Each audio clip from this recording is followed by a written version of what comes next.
¿Alguna vez te has preguntado cómo un solo hombre puede unificar decenas de estados rivales, enfrentarse a imperios y, aún así, moldear el destino de una nación durante generaciones?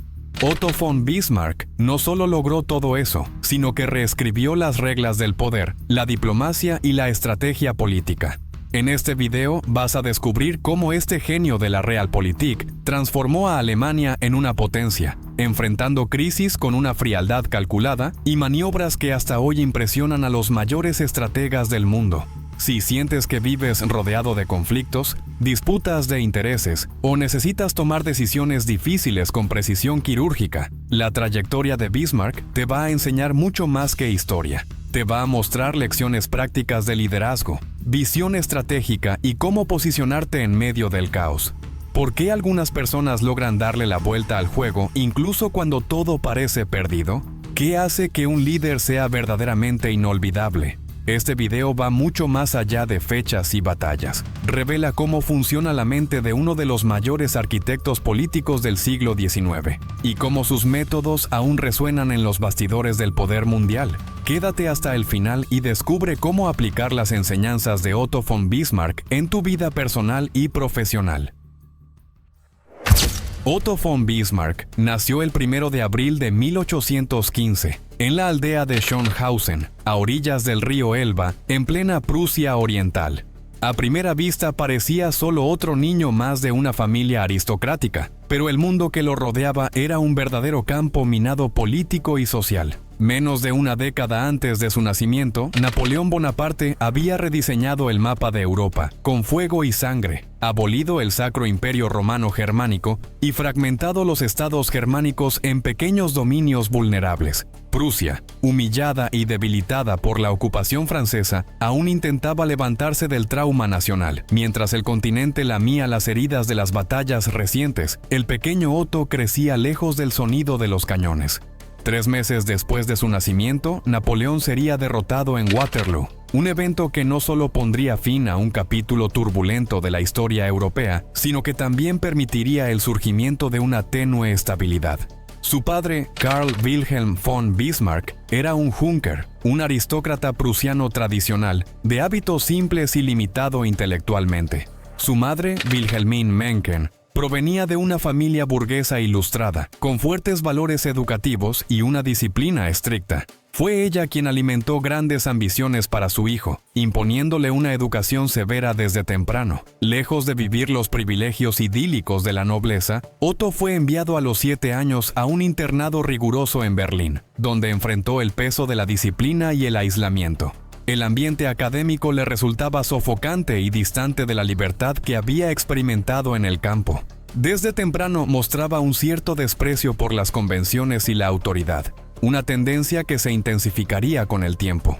Era un joven de espíritu inquieto, mirada penetrante y ya en esa época dueño de una lengua afilada, rasgos que más adelante se convertirían en armas políticas. Durante ese mismo periodo, Europa atravesaba una etapa de profunda transición. La disolución del Sacro Imperio Romano Germánico había dejado un vacío geopolítico en el corazón del continente, que fue llenado a toda prisa por la Confederación Germánica, una alianza frágil compuesta por 39 estados independientes. Lejos de ser una unión sólida, esta estructura fue diseñada para evitar el surgimiento de una potencia dominante. Austria, con su base católica y multiétnica, y Prusia, protestante y militarizada, disputaban silenciosamente la hegemonía dentro de esa confederación inestable. La idea de una Alemania unificada era, en aquel entonces, apenas una abstracción nacionalista sin verdadero respaldo político.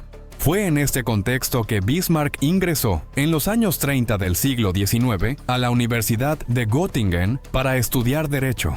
Sin embargo, su trayectoria universitaria estuvo lejos de ser ejemplar. Entre sus compañeros era conocido por su vanidad y por su participación frecuente en duelos estudiantiles, de los cuales salió con la cicatriz en el rostro que se convertiría en su marca registrada. A ojos de sus profesores, era un alumno irregular, más interesado en fiestas y bebidas que en doctrinas jurídicas. Aún así, logró terminar la carrera, aunque sin distinciones académicas. Posteriormente ingresó al servicio civil prusiano, pero la experiencia fue desalentadora. Se sentía asfixiado por la rutina burocrática y comparó el trabajo con tocar un instrumento en una orquesta en la que no podía elegir la melodía. «Quiero componer mi propia música», declaró, mostrando ya signos de su ambición desmedida.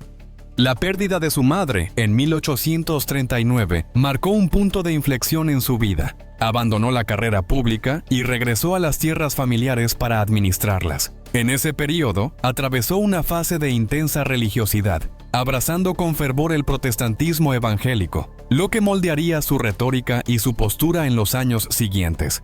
Poco después se casó con Johanna von Puttkamer, una mujer de profunda fe, que le brindó estabilidad emocional y reforzó su nueva visión del mundo. Con ella adoptó los hábitos del típico terrateniente prusiano, aunque no por mucho tiempo. El destino volvería a llamarlo a la arena política. En 1857 ingresó al Parlamento prusiano, el Landtag, donde empezó a destacarse por sus discursos encendidos, muchas veces polémicos y alineados con los valores ultraconservadores de la aristocracia rural. Entre los temas que abordaba con más vehemencia estaban la defensa de la monarquía absoluta y las críticas a la emancipación judía, reflejo de los prejuicios generalizados de la época. Más que una particularidad exclusiva de su figura, sus posturas generaban tanto aplausos como indignación, pero lo que nadie podía negar era su habilidad para manipular las palabras y provocar reacciones. En ese momento, Bismarck aún era visto como una figura provinciana, un defensor de los intereses agrarios de Pomerania, sin grandes aspiraciones a nivel nacional, pero los vientos de la historia ya comenzaban a soplar a su favor. Pronto, las revoluciones de 1848 sacudirían el continente, derribarían tronos, encenderían las calles y avivarían los anhelos de libertad y unificación nacional. En los anales de la historia europea, el año 1848 se destaca como una época sísmica, marcada por un capítulo que bien podría titularse, con toda razón, como «Wow». La chispa revolucionaria se encendió el 22 de febrero, cuando la prohibición de los banquetes políticos por parte del gobierno francés desencadenó una revuelta en París que culminó con la caída del rey. Esa ola revolucionaria se extendió rápidamente por toda Europa. El 12 de marzo, una revuelta similar derribó a Clemens von Metternich en Viena, el arquitecto de la Europa post-napoleónica. El efecto dominó de los levantamientos se propagó como fuego sobre hierba seca. En cuestión de días, Berlín fue sacudida por disturbios que casi derriban al conservador rey prusiano Federico Guillermo IV. El monarca logró mantenerse en el poder solo al prometer una serie de reformas liberales, entre ellas la idea radical de discutir la unificación alemana. En medio de esta efervescencia nacionalista, Otto von Bismarck, quien más tarde sería celebrado como el unificador de Alemania, se posicionó firmemente en contra del movimiento. Mientras liberales de todos los estados germánicos organizaban elecciones y redactaban una constitución pangermánica, Bismarck llegó a considerar armar a sus campesinos y marchar hacia Berlín para defender la soberanía prusiana. Finalmente, optó por ejercer su influencia desde el Parlamento prusiano, donde emergió como uno de los más férreos opositores de la revolución en toda Europa. La idea de una Alemania unificada le resultaba extraña a Bismarck. Para él, fusionar los 39 estados de la Confederación Germánica significaba correr el riesgo de convertir su querida Prusia protestante en un apéndice dentro de un dominio potencialmente dominado por la católica Austria. Además, el movimiento por la unificación estaba liderado por liberales de clase media, en marcado contraste con el pasado aristocrático, ultraconservador y reaccionario de Bismarck. Para Bismarck, devoto de su rey, de Dios y del orden establecido, el año 1848 fue como atravesar un infierno personal. Sin embargo, ese período caótico terminó impulsando su carrera política, al colocarlo en el radar del rey Federico Guillermo IV. En medio del tumulto, su apoyo inquebrantable a la monarquía lo destacó como un verdadero pilar del antiguo régimen. Con el retroceso de la marea revolucionaria en 1849, cuando las revueltas fallidas en Prusia, Austria y otras regiones obligaron a muchos liberales alemanes a exiliarse en Estados Unidos, el orden conservador fue restaurado. La lealtad de Bismarck fue recompensada en 1851, cuando fue nombrado embajador en la influyente ciudad-estado de Frankfurt. Entre las naciones sacudidas por los eventos de 1848, solo Francia atravesó una transformación irreversible. Allí, el levantamiento destruyó la estructura monárquica y abrió el camino para el ascenso de un presidente que, poco después, se proclamaría a sí mismo como el emperador Napoleón III. Como cualquier estudioso de la historia europea podría imaginar, los caminos de Napoleón III y Otto von Bismarck estaban destinados a cruzarse, un enfrentamiento capaz de redibujar el mapa de Europa. El 30 de septiembre de 1862, una figura imponente se alzó en el Parlamento prusiano, capturando de inmediato la atención de todos los presentes. Con su 1,95 m de estatura y un físico robusto como una fortaleza, Otto von Bismarck no solo era una presencia que imponía respeto, sino una auténtica fuerza política. Ese día, sin embargo, no fue su tamaño ni su temperamento ardiente lo que dominó la sala, sino sus palabras visionarias. Durante los 11 años anteriores, desde su nombramiento en 1851, Bismarck había servido como embajador de Federico Guillermo en varias capitales europeas, incluyendo Frankfurt, San Petersburgo e incluso París, bajo el gobierno de Napoleón III. Estas posiciones cercanas al núcleo del poder le ofrecieron tiempo y perspectiva para reflexionar sobre los cambios en las mareas de la política europea. El sueño de una Alemania unificada seguía vivo, inquebrantable, incluso después de los fracasos de 1848. Con los austríacos católicos ganando influencia dentro de la Confederación Germánica, Bismarck comprendió que había llegado a una encrucijada. O veía cómo los ideales liberales y las ambiciones austríacas se imponían, o los superaba en su propio terreno estratégico. De esa reflexión nació su discurso más célebre, el de Sangre y Hierro. Este discurso surgió en un momento de gran turbulencia. Aproximadamente un año antes, Federico Guillermo IV había fallecido, dejando la corona prusiana a su hijo, el menos carismático Guillermo I. En su primer año de reinado, el nuevo monarca sumió al gobierno en una crisis al proponer aumentos de impuestos que el Parlamento, dominado por liberales, se negó rotundamente a aprobar. Temiendo una nueva ola revolucionaria, Guillermo I, desesperado, llamó a Bismarck de regreso desde París para asumir el cargo de ministro presidente de Prusia. Muchos pensaban que no duraría ni 2 meses, y sin embargo, ahí estaba, a punto de dirigirse a un parlamento hostil. Por primera vez, Bismarck no rechazaba la revolución de 1848 como un error sin más, sino como una lección mal ejecutada. Criticaba la fe ciega en el diálogo y el consenso, que solo habían sembrado el caos, y defendía un enfoque más firme: unir a Alemania mediante el poder industrial y militar. El hierro no solo simbolizaba los conflictos venideros, sino también la veloz industrialización que transformaría a Prusia en una potencia capaz de competir con Gran Bretaña y Francia. Anunciaba la construcción de infraestructuras como ferrocarriles y puentes a un ritmo sin precedentes. Y, efectivamente, la sangre aludía a las guerras que vendrían. 3 conflictos clave que consolidarían los fragmentados estados germánicos en un imperio poderoso bajo dominio prusiano. Los parlamentarios liberales reaccionaron con repulsión ante la idea de hierro y sangre e intentaron derrocar a Bismarck rápidamente, incluso cuando éste ya empezaba a imponer los impuestos por su cuenta. Pero Bismarck no se inmutó. Había regresado con un plan maestro para moldear Alemania a su manera: conservadora, protestante y poderosa. Las piezas de su ambiciosa estrategia ya estaban en marcha, listas para remodelar el continente con la fuerza implacable del hierro y la determinación de la sangre. La cuestión de Schleswig-Holstein, un enigma diplomático de gran complejidad, llevó en su momento al primer ministro británico Lord Palmerston a hacer una broma famosa. De las 3 personas que la entendían, una ya murió y la otra enloqueció.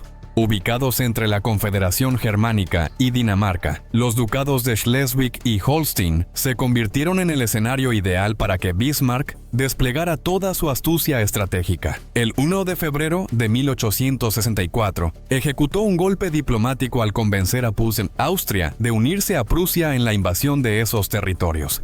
La campaña fue un éxito rotundo y resultó en la rápida ocupación de ambos ducados. Holstein quedó bajo administración austríaca y Schleswig bajo control prusiano.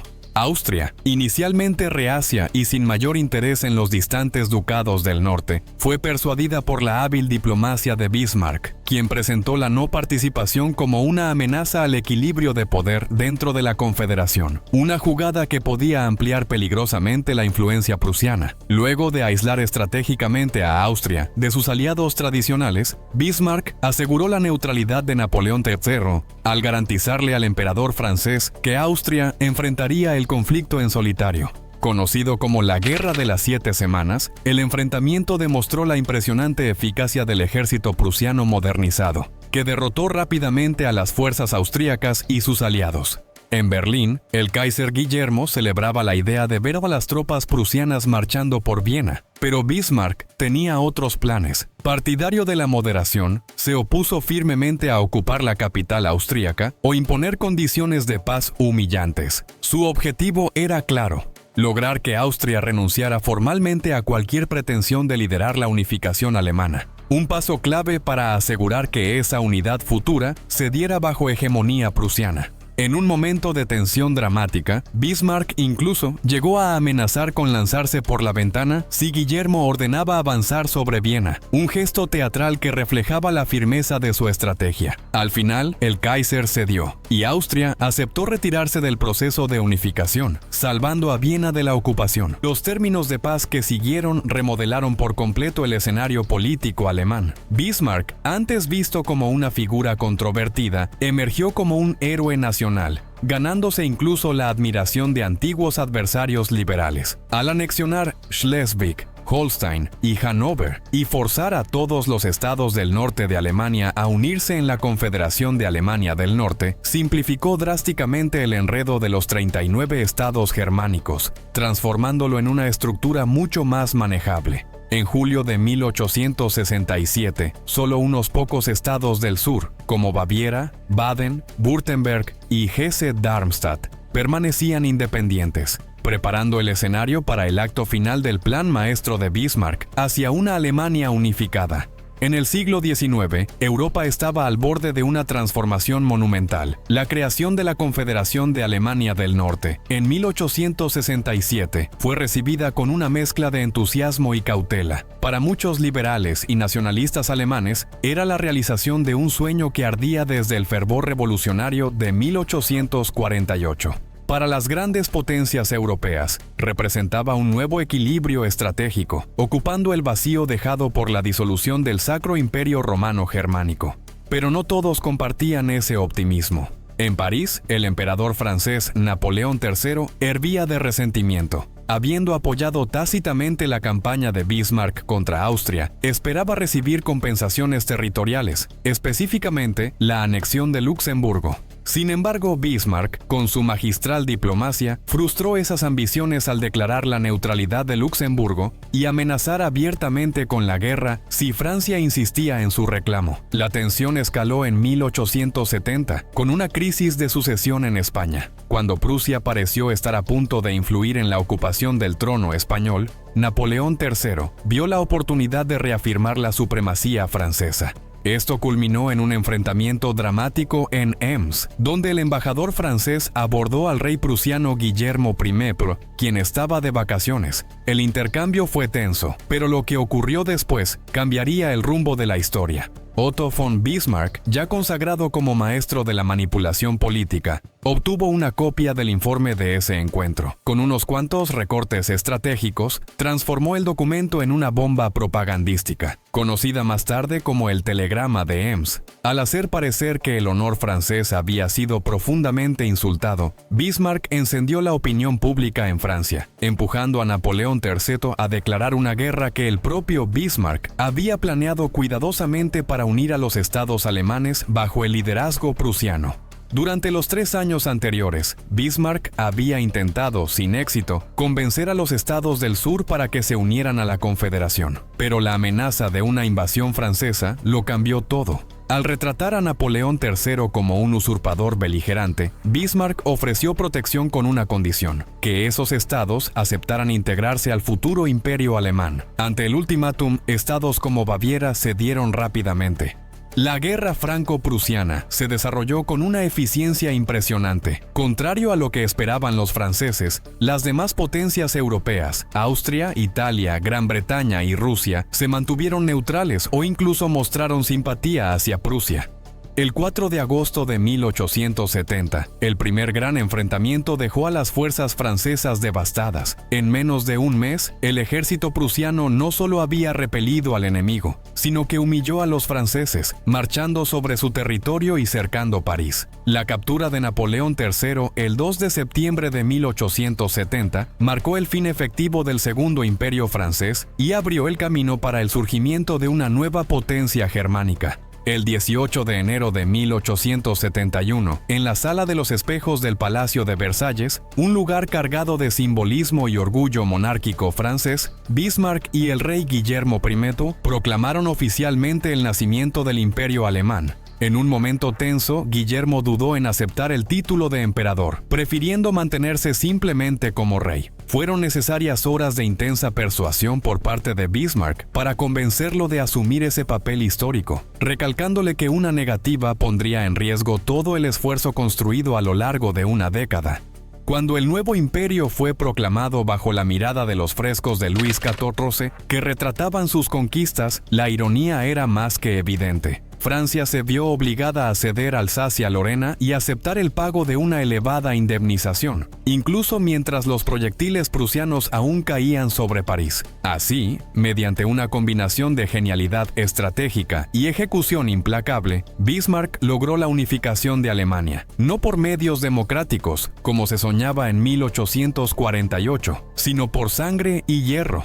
Si la década de 1860 marcó el ascenso meteórico de Otto von Bismarck a través de la guerra, los años 1870 y 1880 inauguraron su era de paz, un periodo en el que el arquitecto de la unidad alemana optó por la contención en lugar de la conquista. A diferencia de figuras como el Kaiser Guillermo II, Adolf Hitler o Napoleón Bonaparte, hombres sinónimos de expansión implacable, Bismarck comprendía bien los peligros de una ambición desmedida. Con el polvo de la guerra franco-prusiana aún asentándose, las potencias europeas observaban con cautela las intenciones de ese nuevo y gigantesco imperio amante de la cerveza. Para alivio de muchos, los pasos siguientes de Bismarck no apuntaron a expandirse, sino a consolidarse y buscar estabilidad interna. Asumiendo los cargos de ministro presidente de Prusia y canciller del recién unificado Imperio Alemán, Bismarck gobernó con una combinación de visión progresista y control férreo.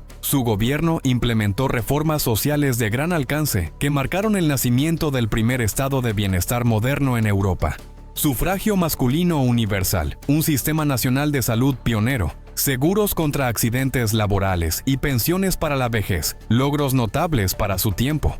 En el escenario internacional, el punto culminante de la diplomacia bismarckiana fue la Conferencia de Berlín de 1885, que él mismo organizó para frenar la carrera colonial por África, demostrando su compromiso con la paz europea. Supo equilibrar hábilmente los intereses de Rusia, Inglaterra, Austria, Italia e incluso de Francia, en un esfuerzo por garantizar la estabilidad del continente. Sin embargo, tras la fachada de estadista ilustrado, Bismarck escondía fuertes tendencias autoritarias, claramente visibles en la iniciativa del Kulturkampf a inicios de la década de 1870. Oficialmente presentada como una defensa de la cultura nacional, esta campaña atacó con dureza a los católicos alemanes, presionándolos para que se adaptaran a los valores protestantes prusianos. A pesar de ejercer un control férreo sobre el poder, Bismarck temía una posible revolución que pudiera derrocarlo. Creía que reprimir las fuerzas disidentes era esencial para mantenerse indefinidamente en el gobierno. No obstante, los vientos políticos cambiaron drásticamente con las elecciones de 1890, cuando sus políticas prolongadas contra católicos y socialistas provocaron un efecto rebote contundente, resultando en una victoria decisiva de sus oponentes. Aunque las elecciones ya habían anunciado el debilitamiento progresivo de su influencia, fue el año 1888 el que realmente selló el destino de Otto von Bismarck, conocido como el Año de los Tres Emperadores. Ese periodo de transición dinástica fue mucho más que una curiosidad histórica. Representó una ruptura simbólica entre dos eras. La muerte de Guillermo I, el 9 de marzo, puso fin a una alianza sólida y pragmática entre rey y canciller, una relación construida sobre la confianza mutua y objetivos compartidos. Su sucesor, Federico III, era un monarca liberal e ilustrado, formado por el propio Bismarck para asegurar la continuidad de su proyecto nacional. Pero el destino fue implacable. Federico reinó apenas 99 días, víctima de un cáncer de laringe que lo silenció tanto en lo político como en lo personal. En su lugar ascendió Guillermo II, joven, impulsivo, ambicioso y desconfiado. Desde el principio quedó claro que ese nuevo emperador encarnaba todo lo que Bismarck más temía en un gobernante: vanidad por encima de la razón, acción sin estrategia y una impaciencia imperial que despreciaba las sutilezas de la diplomacia. La relación entre ambos se deterioró rápidamente. Guillermo quería gobernar sin la sombra de un canciller veterano, marcándole el paso, cuando finalmente rompió con Bismarck y lo destituyó en 1890. Muchos pensaron que sería una separación temporal, pero el llamado nunca llegó. El viejo maestro jamás sería convocado de nuevo. Bismarck se retiró a su propiedad en Friedrichsruh, convencido de que su ausencia pronto se haría insoportable en los pasillos del poder, pero la llamada que esperaba nunca llegó. En su lugar, cayó en un aislamiento melancólico, rumiando sus frustraciones, escribiendo sus memorias y criticando con mordaz ironía al nuevo emperador y a su corte. Pasó sus últimos años como un león herido, aún altivo, pero marginado por una generación que no comprendía ni la magnitud ni la fragilidad del equilibrio que él había construido.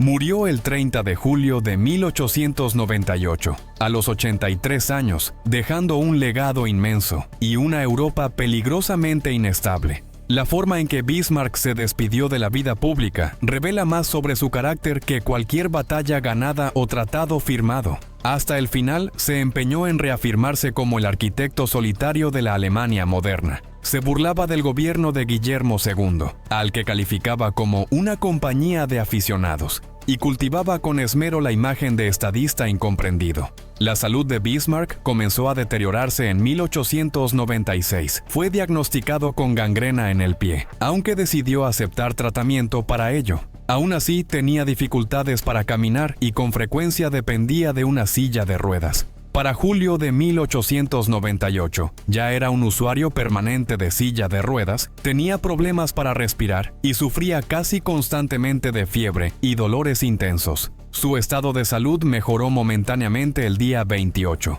pero luego se deterioró gravemente durante los 2 días siguientes.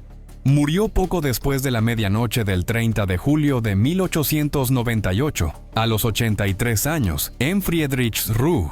En los últimos momentos de su vida, Bismarck no expresó arrepentimiento por las decisiones políticas que tomó, sino por asuntos sorprendentemente humanos. Lamentó haber sido demasiado severo con su perro Sultan y habló con ternura del anhelo de reencontrarse con su esposa fallecida, Johanna.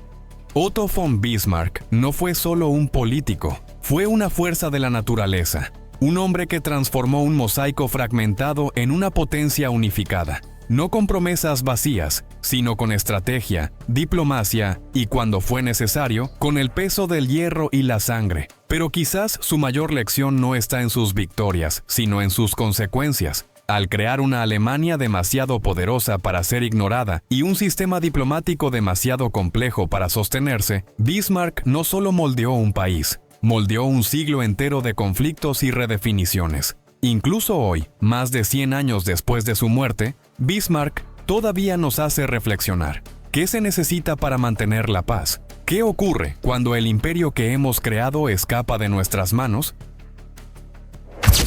Y te dejo esta pregunta. Si Bismarck viviera hoy, frente al mundo que conocemos, inestable, dividido y al borde de nuevas transformaciones, ¿seguiría eligiendo el hierro y la sangre? ¿O reinventaría su estrategia? Déjame tu opinión aquí abajo en los comentarios. Me encantaría saber lo que piensas. Y por supuesto, no te olvides de dejar tu like. Eso ayuda muchísimo al canal a seguir creciendo y trayendo más contenido como este. Suscríbete, activa la campanita para no perderte los próximos videos y compártelo con alguien que también ame explorar la historia desde otro ángulo. Muchísimas gracias por acompañarme hasta aquí y nos vemos en el próximo episodio.